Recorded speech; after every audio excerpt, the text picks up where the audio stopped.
करते। नमस्कार, cooking with साचिकामध्ये तुमचं मनापासून स्वागत. तर आज आपण पौष्टिक खुसखुशीत असे मेथीचे पराठे बघणार आहोत. तर चला आपण रेसिपीला सुरुवात करू. येथे मी कढईमध्ये 1 चमचे तूप घेतले.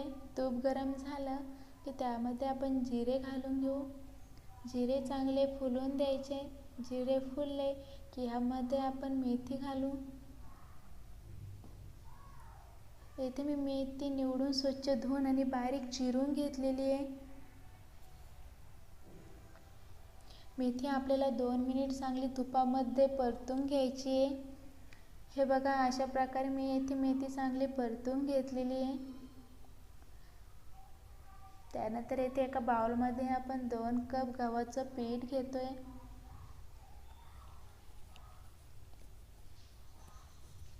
त्यानंतर याच्यामध्ये आपण 4 चमचे बेसन पीठ घेतले.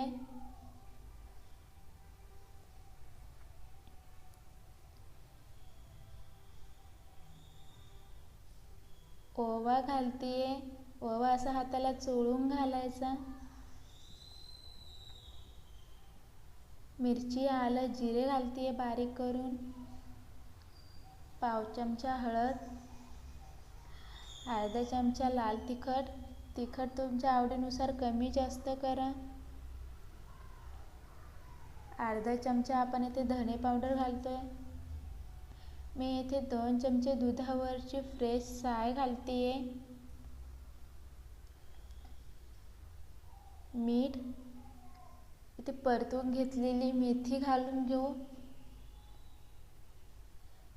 कसुरी मेथी घालायची, त्याने एक छान टेस्ट येते पराठ्याला.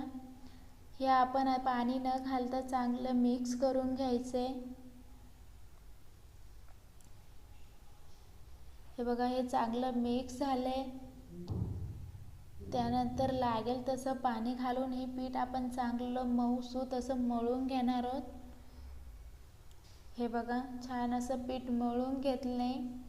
याला आपण आता तेल लावून 10 मिनिटसाठी तसंच बाजूला ठेवून देऊ. 10 मिनिटमध्ये पीठ चांगलं आपलं मऊ होतं.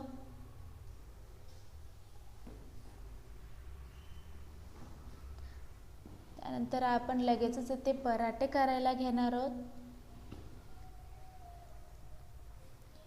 हे बघा, तुम्हाला हवे त्या आकाराचे तुम्ही येथे चांगले पराठे लाटून घ्या. येथे मी चौकोनी शेपमध्ये पराठे लाटतीये. पराठे हे जास्त पातळ नसतात, त्यामुळे ते पराठे मी थोडे जाडच केलेत. त्यानंतर आपण पराठे चांगले दोन्ही बाजूने चांगले भाजून घेऊ. इथे मी तूप लावतीये. तुम्ही तेल, बटर, तूप काहीही लावू शकता.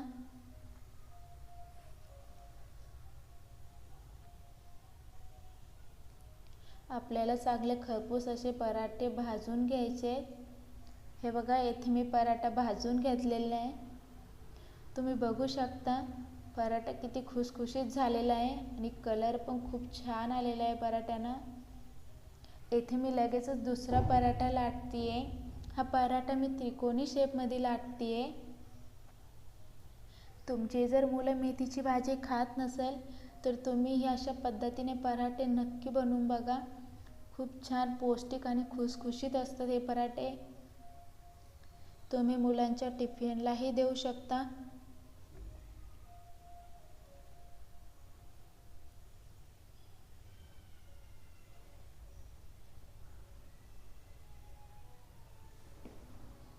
हे बघा, मी त्रिकोणी शेपमध्ये हा पराठा लाटून घेतलाय.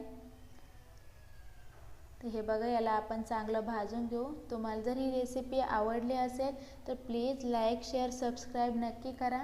भेटूया पुढच्या रेसिपीत. तोपर्यंत बाय बाय.